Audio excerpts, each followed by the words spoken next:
Bienvenidos a la agenda económica de este martes, en la que continuamos nuestro especial de cara a las primarias del 18 de julio. Si el lunes fue el turno de conocer el programa económico de Joaquín Lavín, hoy conoceremos a fondo las propuestas de quien lo acompaña por ahora en lo más alto de las encuestas para llegar a la moneda. Las AFP no juegan ningún rol y que reconocemos el derecho de propiedad, pero también el derecho a elegir de todos aquellos que tienen fondos aposados en las AFP. Suben los sueldos, suben las contribuciones, se crea un sistema nacional de cuidado que generan 600.000 empleos más, se reconoce el trabajo doméstico y no hay ninguna posibilidad de que se financie, está asegurado su financiamiento por lo menos dentro de los primeros 100 años que nosotros calculamos. El jefe del programa económico de Daniel Jadue es ingeniero agrónomo de la Universidad de Chile, doctor en economía de la British Columbia de Canadá, actualmente profesor titular en el Departamento de Economía de la Universidad de Chile, pero durante más de 20 años hizo clases en la Universidad de Maryland en Estados Unidos, vivió tiempo allá. Ramón López, gracias por estar con nosotros. Muchas gracias por la invitación. Ramón, partamos con la actualidad más inmediata. La misma pregunta que le hicimos ayer a Tomás Flores. Subió a 10,8% la pobreza según la encuesta CACEN, 831.000 en pobreza extrema. En el programa de Daniel Jadue, ¿qué medidas hay para revertir esos números? Mira, tengo que hacer un rodeo aquí, porque para explicar y entender esto bien, quiero que la gente lo entienda muy bien. La pobreza y la mala distribución del ingreso, que son primas, ¿no? Son cosas que tienen bases multifacéticas, ¿no? Es un proceso muy complejo, sistémico, dentro del sistema económico. Por lo tanto, pensar, ¿no?, de que estos flagelos se pueden combatir de una manera permanente, ¿ya?, en base a una o dos políticas, es una equivocación tremenda, y esa ha sido la equivocación que estos gobiernos en las últimas décadas han tenido, ¿ya? ¿Se concentran en qué? Dicen, con crecimiento vamos a resolver la pobreza. Vemos que eso no ha ocurrido. O focalizando las medidas se va a disminuir. Con empleo vamos a disminuir la pobreza. No es que no ocurra, lo que pasa es que no ocurre de una manera permanente. En cualquier shock externo o interno, la cosa revierte. O sea, esta gente, ¿no es cierto?, la gente que está en los niveles de pobreza o semipobreza, con estas medidas de parche, de mentolato, que le llamo yo, ¿no?, mejoran, ¿no es cierto? Muchas de ellas suben por encima de la línea, pero quedan muy cerca. Medidas mentolatum, por ejemplo, como están siendo ahora actualmente el ingreso familiar de emergencia u otros. Digo mentolatum porque sabemos que no son sostenibles, pero con estas cifras parece muy difícil que el próximo gobierno, sea quien sea, pueda irlas sacando inmediatamente. No. Lo que yo te digo es que no necesitamos medidas mentolato para esto. Es un error hacerlo. Necesitamos medidas que sean sistémicas, que ataquen estos problemas de distribución y pobreza, que yo no los separo, ¿ya?, de muchas perspectivas al mismo tiempo. Vivienda, ¿no? La parte salud, ¿ya? Una de las razones por las cuales tenemos pobreza es por problemas de salud, ¿ya? El sistema de salud no ha dado abasto. ¿Por qué? Porque no hemos invertido suficiente en salud, ¿ya? En tercer lugar, tú tienes problemas de género, ¿ya? ¿Por qué? Porque hay discriminación contra las mujeres, porque no se les paga su trabajo, etc. Entonces hay una alta proporción de mujeres que están en pobreza. Para resumir, sí. Un segundo. Sí. En cuarto lugar, aparte de pobreza, está la jubilación. El sistema de jubilación de este país, ¿ya?, es un pasaje a la pobreza. Vamos a hablar inmediatamente de eso, pero para cerrar, ya no puede haber más focalizaciones, sino que tiene que ser universal. Exactamente, que es lo que vamos a hacer nosotros. Vamos a atacar esto de muchos frentes al mismo tiempo. Aparte del crecimiento. Para nosotros el crecimiento, a pesar de todo lo que andan diciendo, es una cuestión fundamental. ¿Cuánto quiere crecer durante el periodo 2022-2025 en promedio? Yo calculo, esta es mi estimación subjetiva, en base a ciertas bases, por supuesto, alrededor del 3% anual, entre 2,5% y 3% anual, que no es suficiente. Sí, lo mismo dijo también Tomás Flores de Joaquín En Lavín alguna acá. cosa estamos de acuerdo. Exactamente. Los invito a revisar, Ramón, y también a quienes nos ven en las casas, un resumen con una gráfica que hemos preparado que nosotros hemos indicado como los ejes principales de las propuestas económicas de Daniel Jadwe. Son muchos detalles, son más de 210 páginas del programa. Aquí tratamos de resumirlo. En pensiones no se cotiza más en AFP y se crea un sistema de reparto. En impuestos, sea uno permanente a los súper ricos y subir en 10% del PIB la recaudación tributaria. En materia laboral, salario mínimo de 567.000 pesos hasta el fin del gobierno y que la jornada laboral en toda la semana baje a 36 horas, con una escala antes en 40 horas. Y por último, esto nos llamó mucho la atención, que en litio se cree una empresa nacional y se ponga fin al contrato de SQM con el Salar de Atacama. Ahora vamos a partir por el tema que yo creo es el más difícil. Usted lo mencionó al final de su respuesta, Ramón, que es las pensiones. Como lo veíamos entonces, se termina con la cotización obligatoria de las AFP y las cuentas individuales y ahora todo se va a un sistema de reparto. Pero con las cuentas individuales, la persona va a elegir libremente qué hace con sus fondos, ya sea seguirlos llevando y que coticen de forma privada o que los lleven a este fondo de ahorro colectivo. Absolutamente, 100% garantía de eso. No se le va a expropiar un centavo a nadie. Y eso está, hay una decisión tremenda sobre eso, ¿ya? Que lo entienda la gente. No se les va a quitar un solo centavo. No hay ningún programa para hacer eso. Ahora, no es enteramente sistema de reparto. ¿Por qué? Porque vamos a tener tres patas de esto, ¿no? La primera es una pensión básica mínima, ¿ya? Universal. Una pensión básica universal. 75% del salario mínimo del momento. Salario mínimo de ese orden, ¿ya? Eso lo pone el Estado, y lo pone el Estado de la recaudación tributaria, ¿ya? ¿Y eso no es parte de este fondo de ahorro colectivo? ¿Es otra parte? Es otra parte. Okay, ya, es un mínimo que se le asegura a todo el mundo. De impuestos generales. Claro, de impuestos generales, que a su vez van a estar nutridos, bueno, después ya hablaremos de la parte impositiva, del 1%, 1,5% más rico del país. De ahí viene esto, no viene nada de la clase media. Perfecto, cero. pero ya tenemos esta pensión mínima. Esa es la otra es un tipo solidario, ¿no? Donde hay contribuciones, las contribuciones van a ser del 7%, pero sin límite. Porque en este momento, tú sabes... Sí, hay un tope. Hay un tope. Ese tope desaparece también. Ya, ese 7%, entonces, 7% va a este fondo de ahorro colectivo. Correcto. ¿Eso lo paga el empleador? No, eso lo paga el empleado, el trabajador. Okay. Y hay un 8%, o entre 6 y 8, esa cosa no está muy clara todavía, entre 6 y 8 que va a contribuir el empleador. Entonces, ese fondo que se forma ahí, ¿ya? Eso es administrado por una empresa autónoma, independiente, ¿ya?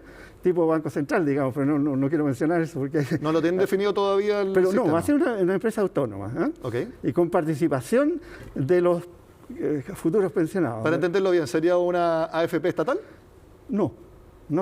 Simplemente por el nombre lo puede ser, pero digo que va a ser algo que va a administrar y va a invertir, claro. O van a licitar que otras empresas privadas hagan la inversión. No está definido todavía eso, hasta donde llegamos. Pero en principio yo estoy inclinado para que sea una empresa mixta, ¿no es cierto?, público-privada, que maneje esos fondos, una institución sin fines de lucro, ¿no es cierto?, absolutamente, que saque cero ya de comisión, cero.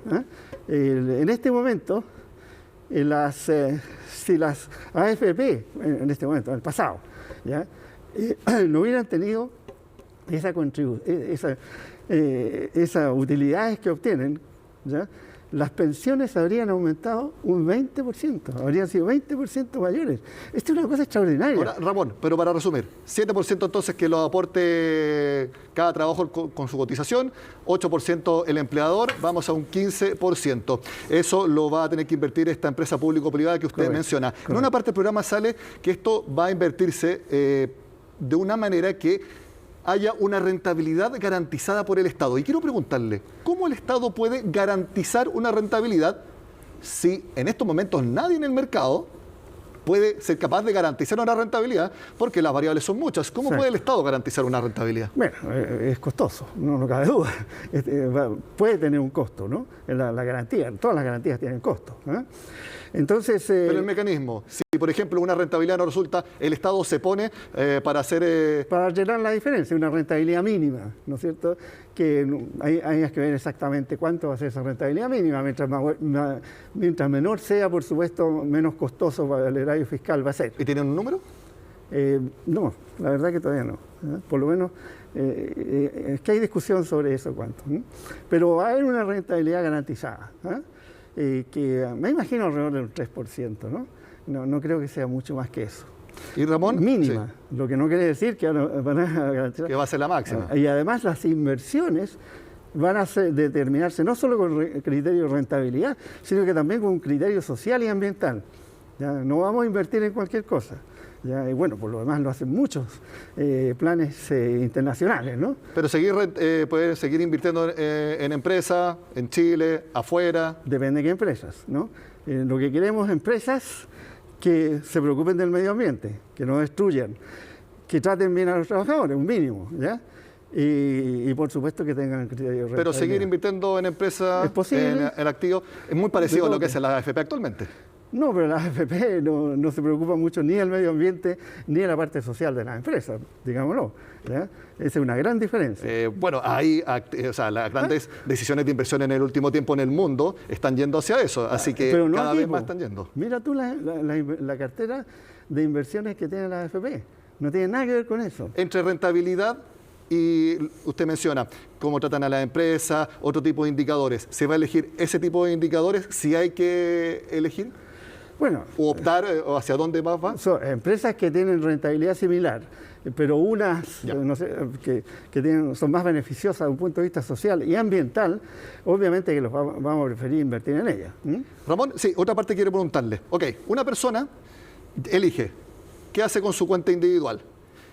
Lo puede, por ejemplo, meter al fondo de ahorro colectivo. Y ahí ustedes mencionan que eso va a crearse como una cuenta en que se va a registrar cuánto aporta la persona. Es decir, mientras más yo aporto al fondo de ahorro colectivo, va a quedar registrado para que cuando yo me jubile tenga un premio, es decir, se va a premiar al que aporta más al fondo de ahorro colectivo. Exacto, lo has dicho. Así es. ¿Y cómo se hace ese registro? Bueno, un registro que se lleva en este momento con las capacidades tecnológicas que existen, ¿no? Computacionales de todo tipo, no es tan difícil, ¿no?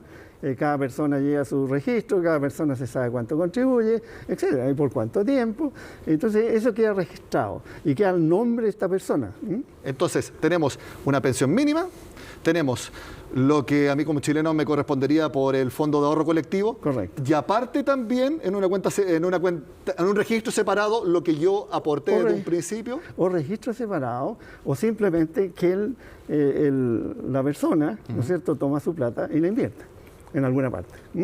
Ramón, en alguna otra ente, ¿no? Mi última pregunta. ¿Las AFP van a poder seguir existiendo? Ya vemos que no con la cotización obligatoria, pero como unos administradores voluntarios, porque en el programa sale que una persona, si quiere, puede contratar una compañía de seguro. Exacto. Pero, por ejemplo, si las AFP dijeran, ¿saben qué? Ok, si no me dejan cotizar, recibir la cotización obligatoria, me ofrezco como voluntario. ¿Una persona podría seguir invirtiendo en una AFP de manera voluntaria? Lo importante aquí es el libre albedrío de la gente. Pero cualquier compañía privada... Escojan lo que quieran. Incluso una AFP, o sea, no es que tengan que desaparecer necesariamente. No necesariamente, a pesar que nuestro candidato ha dicho que van a desaparecer porque es lo más probable, ¿ya? Porque mucha gente que no confía en la AFP va a sacar su plata. Ya se vio una muestra ahora con estos 3-10% que hemos tenido, ¿no?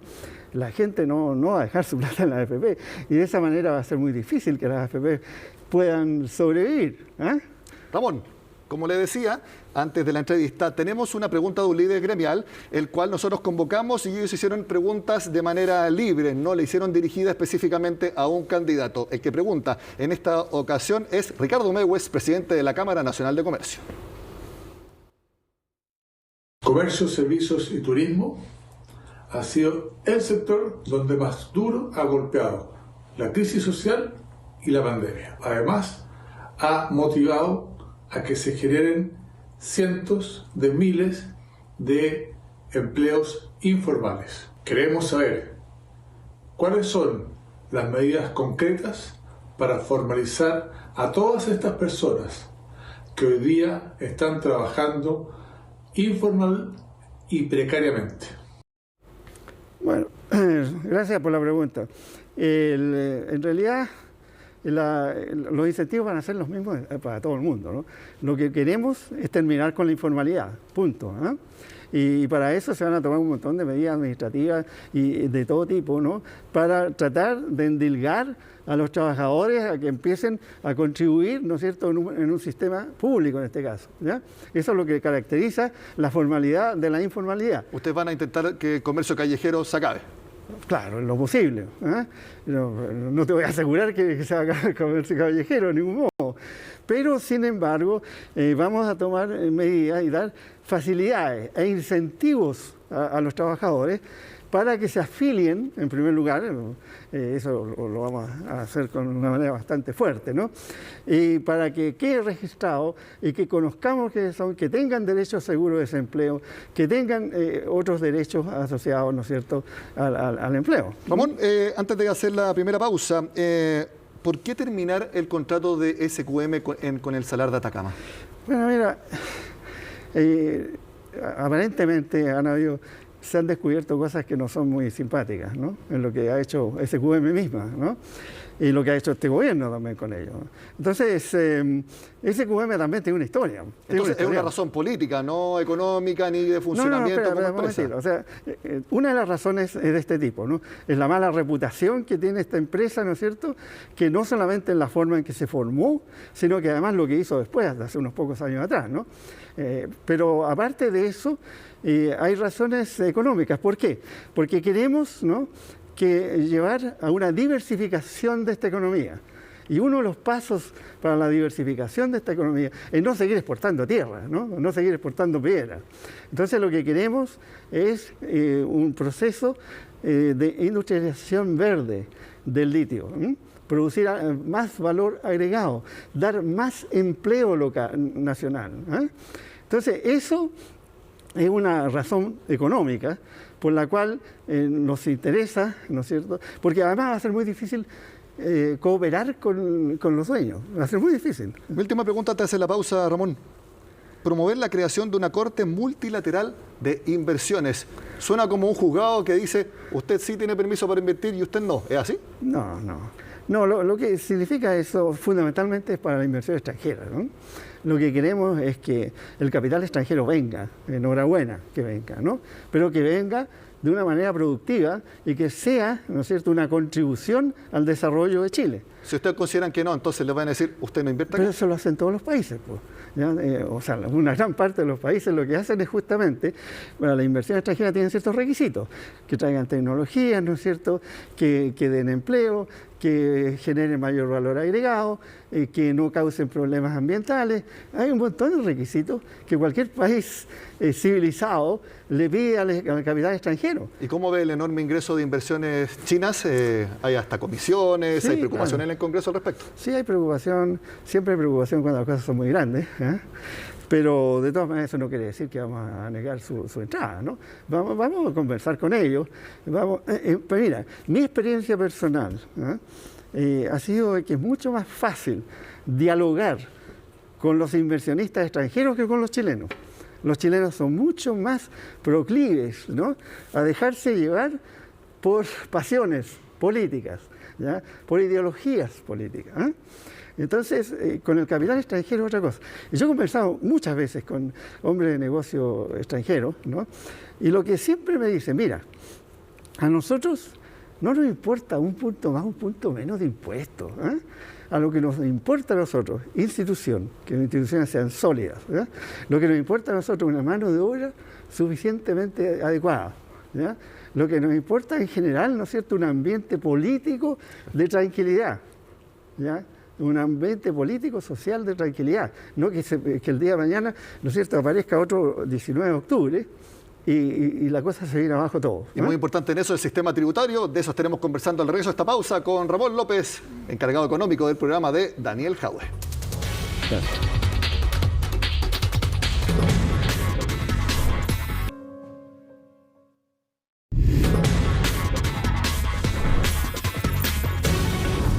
Según el Banco Central, si se midiera el peso del trabajo doméstico no remunerado en la economía, estaría cerca del 26% del PIB.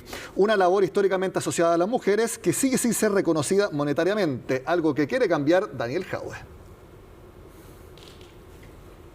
Labores de cuidados y tareas del hogar están comúnmente asociadas y desarrolladas por mujeres, quienes en el 98,4% de los casos destinan casi 6 horas diarias a dichas actividades.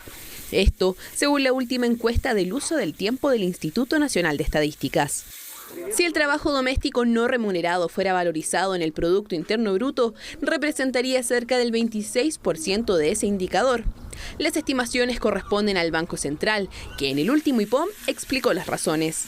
La presión generada por una desigual distribución de la responsabilidad por el trabajo doméstico y el cuidado de niños, adultos mayores y enfermos sobre las mujeres, producto de pautas culturales cierto arraigadas en el país. En este escenario, el candidato del Partido Comunista, Daniel Jadwe, propone en su programa remunerar estas labores con un 75% del sueldo mínimo vigente, que en su gobierno llegaría a los 537.000 pesos. Cuando se hacen políticas de transferencia de renta o de subsidios, ¿cierto?, de renta en algunos sectores, lo básico para que esto sea eficiente y para que sea extremadamente bien ejecutado es identificar muy bien el grupo al cual se quiere beneficiar. Inicialmente, la medida alcanzaría los 4 deciles de menores ingresos para ampliarlo gradualmente hasta hacerlo universal.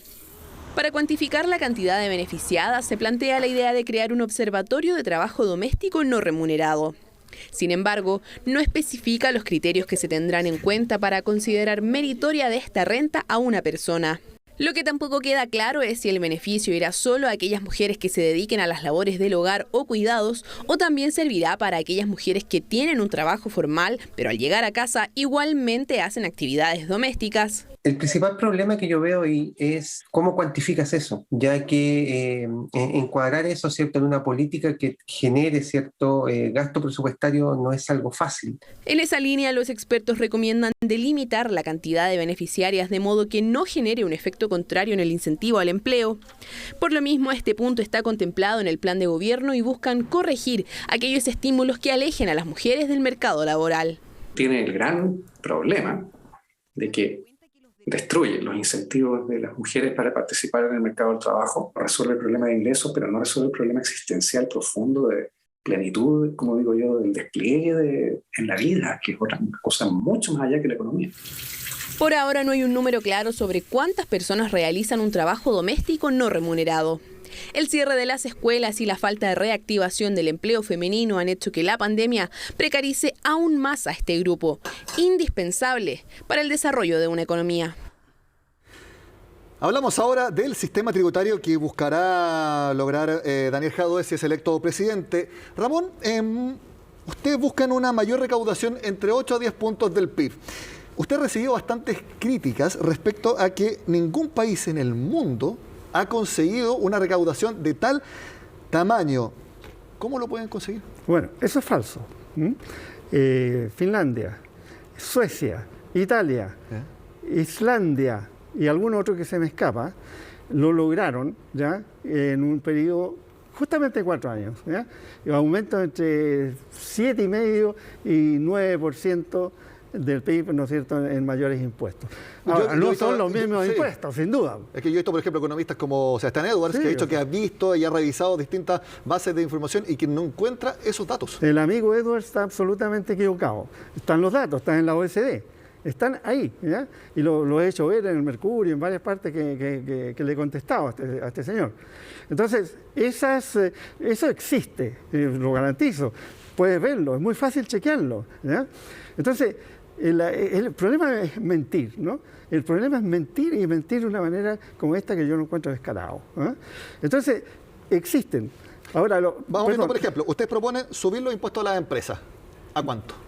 No hay aumento de impuestos a las empresas. ¿Ah, no? No, 27% va a quedar. ¿Se mantiene? Se mantiene el 27%. Pero sí lo que quieren hacer es desintegrar el sistema. Absolutamente.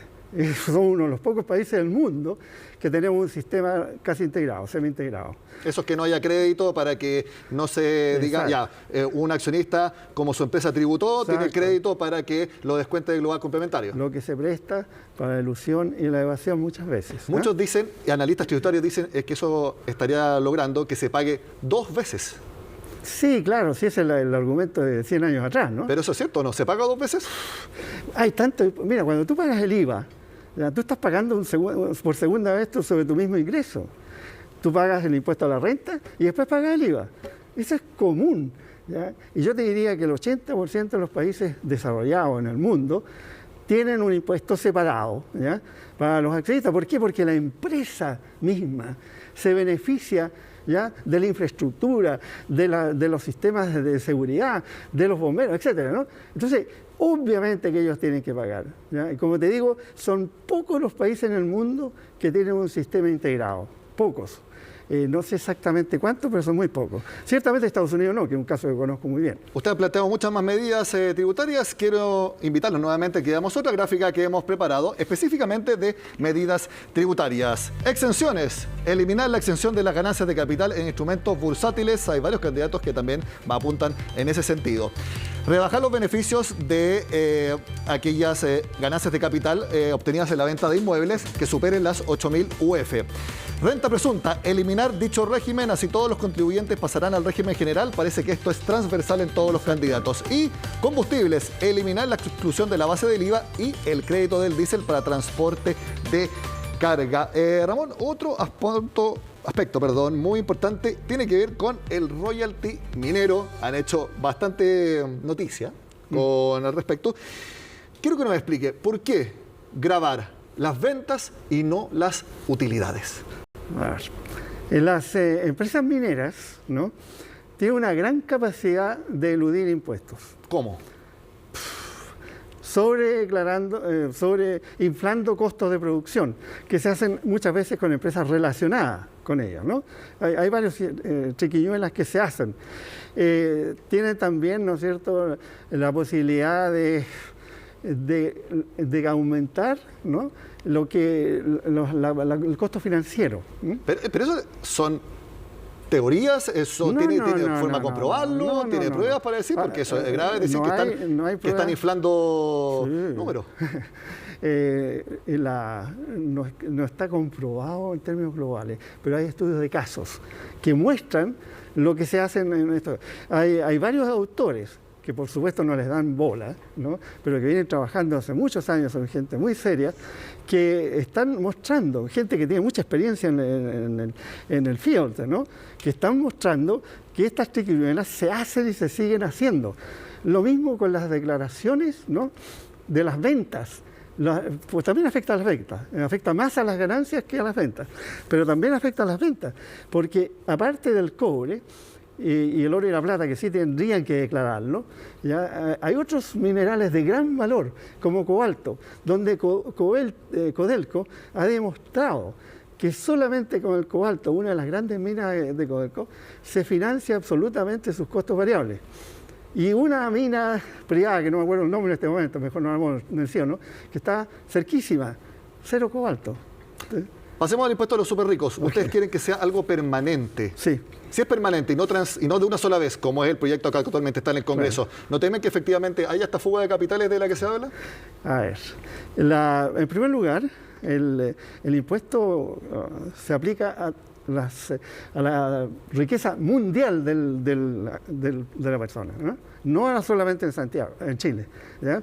Y eso fue uno de los grandes problemas que tuvieron estos sistemas cuando se aplicaron en otros países. ¿Y cómo puede aplicar eso en otras jurisdicciones que no son las chilenas? Bueno, tú declaras en Chile, tú haces una declaración jurada de todos tus bienes, todos tus activos en Chile y en el resto del mundo. Por lo demás, Estados Unidos y muchos otros países lo hacen, no es nada novedoso.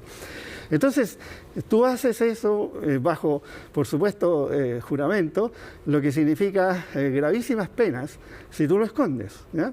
Ahora, tú puedes esconder ¿dónde? Fundamentalmente, lo único que les queda son los llamados paraísos fiscales. Pero, ojo, que cada cierto tiempo han estado apareciendo desde los Panama Papers adelante, ¿no es cierto?, las listas de la gente y sus inversiones, llamémoslas inversiones, porque no son inversiones realmente, en estos paraísos fiscales. Y si eso aparece, van a estar sujetos a multas muy altas y quizás hasta de cárcel, porque están fraude. Pero un segundo, déjame terminar esto. La otra cosa que es muy importante, gracias a la OECD, en este momento, los paraísos fiscales están de capa caída.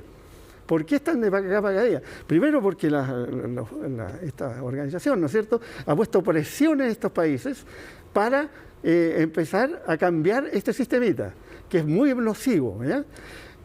Un sistema de información extraordinario. Y ahora, ya la guinda en la torta, es lo que ocurrió la semana pasada, donde 130 países se ponen de acuerdo a un impuesto mínimo. Ese impuesto mínimo, significa prácticamente la muerte de los paraísos fiscales. Y aparte, ustedes también... O sea, no tienen donde irse. Y aparte también, si ustedes ven que alguien está llevando activos a otro país, tienen un exit tax, un impuesto de salida que le llaman, también para evitar la fuga. Ramón, hay otra pregunta. Esta la hace un economista que, reitero, son economistas que hicieron preguntas abiertas, no dirigidas a un candidato en particular. El que pregunta ahora es Germán González, de Clapes UC. Sin embargo, la gran duda es cuánto va a crecer la economía chilena en los próximos 4 o 5 años cuando tengamos un nuevo gobierno. Y la mayor parte de las proyecciones apuntan a que el crecimiento va a ser sustancialmente menor, lo que dificulta el financiamiento de los programas sociales y también la recuperación del empleo. La pregunta es, ¿cuánto le preocupa la baja que ha tenido la capacidad de crecimiento de la economía y qué piensa hacer para revertirla? No solo me preocupa, nos estamos ocupando de eso. En particular, ¿no es cierto?, vamos a hacer un programa de inversiones públicas que significa aumentar de 8.000 millones de dólares a 13.000 millones de dólares la inversión pública en este momento, productiva. En términos de productividad, ¿ya?, y tecnología, investigación y desarrollo. Este país no lo hace.